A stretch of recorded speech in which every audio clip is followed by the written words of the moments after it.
ஆன்மீக சொந்தங்கள் அனைவருக்கும் அன்பான மாலை வணக்கம். நாம் நம்மளுடைய சேனலில் தொடர்ந்து நிறைய சுவாரஸ்யமான பதிவுகளை தாங்க பார்த்துட்டு வந்துட்டு இருக்கோம். அதில் இப்போ என்ன பார்க்க போகிறீங்க அப்படின்னா, வரக்கூடிய செப்டம்பர் 21ஆம் தேதி என்று உருவாகக்கூடிய அற்புதமான அமாவாசை.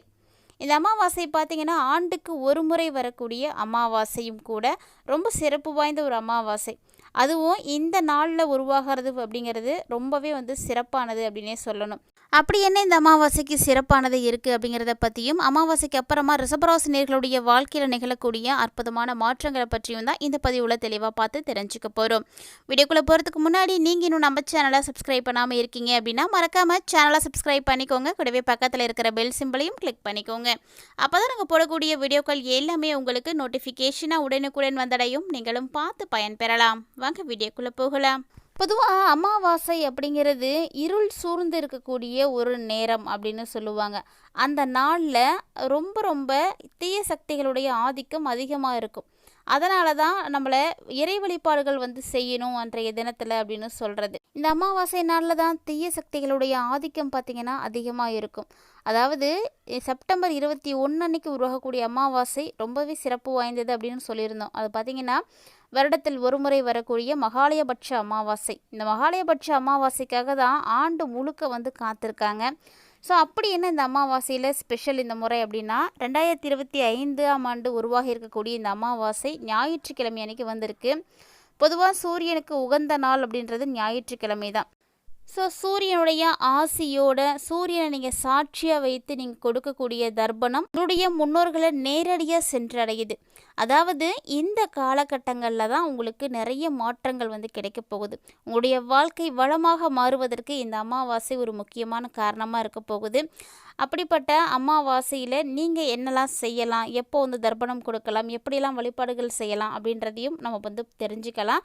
கூடவே பார்த்தீங்கன்னா ரிஷபராசி நேயர்களுக்கு இந்த அமாவாசைக்கு அப்புறமா ஏற்படக்கூடிய கிரக சூழ்நிலைகளுடைய மாற்றங்களானது எப்படி இருக்குது அப்படின்றதையும் நம்ம பார்க்கலாம்.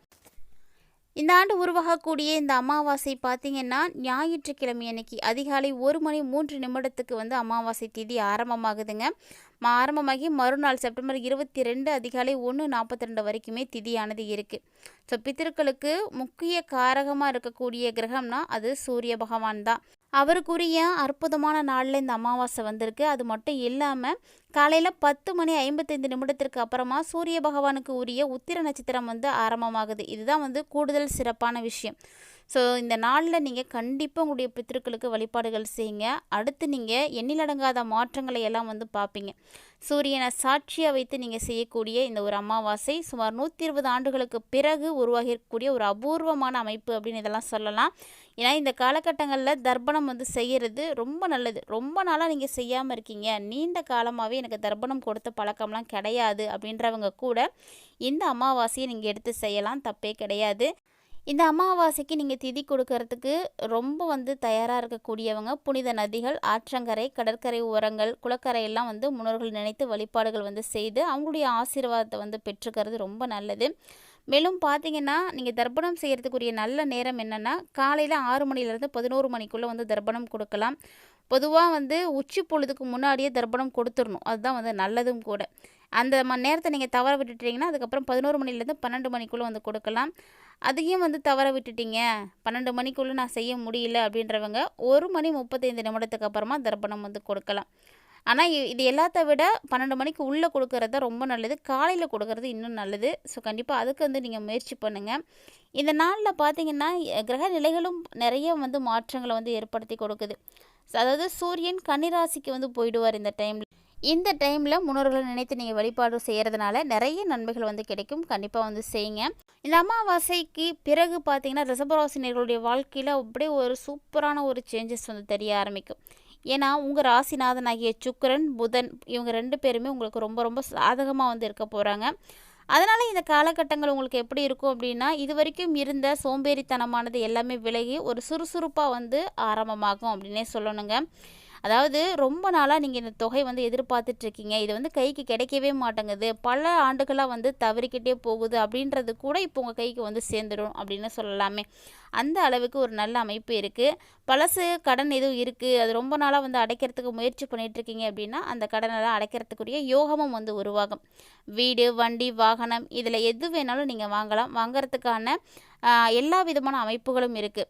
அது மட்டும் இல்லாமல் அரசு சார்ந்த வகையில் நீங்கள் எதுவும் உதவிகளை எதிர்பார்க்குறீங்க, இல்லை லோன் எடுக்கணும், அது மூலிமா தான் செய்யணும் அப்படின்னு நினைக்கக்கூடியவங்க இப்படி எதுவாக இருந்தாலும் செய்யலாங்க. அதுக்குரிய அமைப்பெல்லாம் ரொம்ப நல்லா இருக்குது. கண்டிப்பாக கிடைக்கும், ட்ரை பண்ணுங்கள்.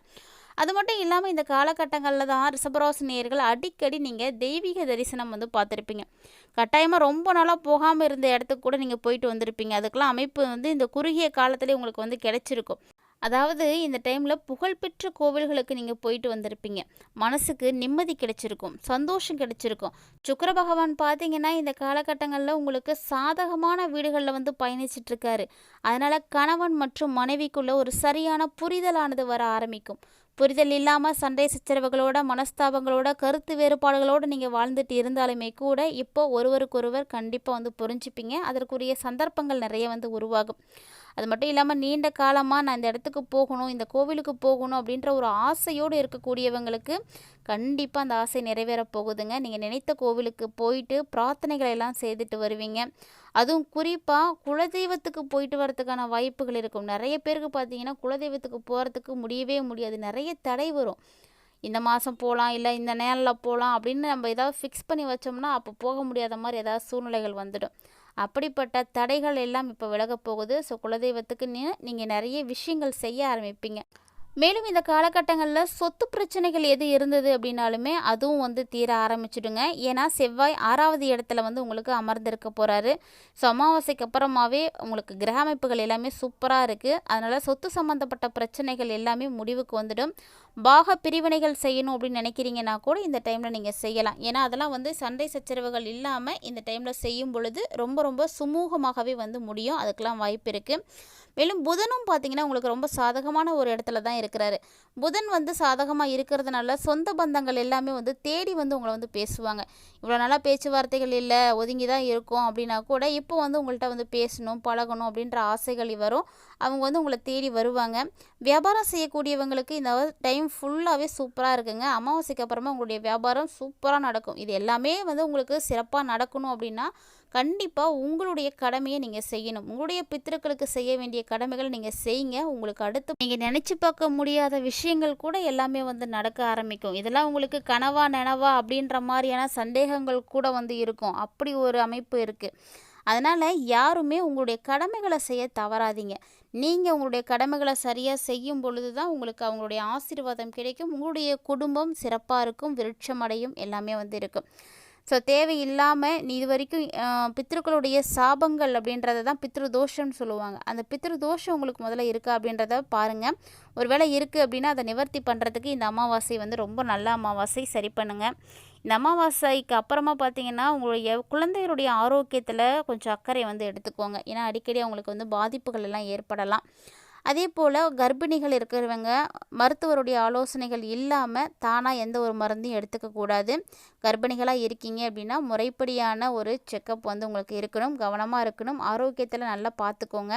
ஏன்னா ராகு உங்களுக்கு இந்த டைமில் வலுத்து இருக்கிறார் அப்படின்றதுனால பெருசாக பிரச்சனைகள்லாம் இருக்காது. பொருளாதார ரீதியாகவும் சரி, வியாபார ரீதியாகவும் சரி உங்களுக்கு எந்த பாதிப்பும் இருக்காது. அதுவும் சொல்லப்போனால் வியாபாரம்லாம் ரொம்ப சூப்பராக நடக்கும், விறுவிறுப்பாக நடக்கும், நிறைய லாபங்கள் வந்து கிடைக்கும். உத்தியோகத்தில் இருந்து வந்து எல்லா கெடுபிடியும் வந்து குறைய ஆரம்பிச்சிடும். உத்தியோகமும் வந்து நல்லாவே வந்து இருக்க ஆரம்பிச்சிடும். சொல்லப்போனால் கிட்டத்தட்ட இந்த அமாவாசைக்கு அப்புறமா மகாலயபட்ச அமாவாசை, அதாவது புரட்டாசியில் வரக்கூடிய அமாவாசைக்கு மட்டும்தான் இந்த பேர். அந்த புரட்டாசி அமாவாசைக்கு அப்புறமா நிறைய மாற்றங்கள் உங்களுக்கு இருக்குது. தொடர்ந்து நீங்கள் எல்லா விதத்துலையும் வெற்றி பெறணும் அப்படின்னு நினைக்கிறீங்கன்னா உங்களுடைய இஷ்ட தெய்வத்தை நீங்கள் வழிபாடுகள் செய்யலாம். இல்லைன்னா துர்க்கையை நீங்கள் தொடர்ந்து வழிபாடுகள் செய்யுங்க. துர்க்கையம்மனை நீங்கள் வழிபாடு செய்யும் பொழுது நிறைய நன்மைகள் வந்து கிடைக்கும். அது மட்டும் இல்லாமல் திருநங்கைகளாக பார்த்து நீங்கள் தானங்கள் வந்து கொடுங்க. அவங்களுக்கு தானம் கொடுக்கும்போது ரொம்ப நல்லது. அதுவும் வந்து உங்களால் செய்ய முடியல அப்படின்னா கோதுமையை வந்து தானமாக கொடுங்க. இந்த மாதிரி சின்ன சின்ன விஷயங்களை நீங்கள் செஞ்சீங்க அப்படின்னாலே போதுமானது. உங்களுடைய வாழ்க்கையில் நிறைய அற்புதங்களை வந்து நீங்கள் பார்க்க முடியும். கண்டிப்பாக நம்பிக்கையோடு வந்து செய்யுங்க. நம்பிக்கையோடு செய்யும் பொழுது அதனுடைய முழு பலன்களையுமே அடைய முடியும்.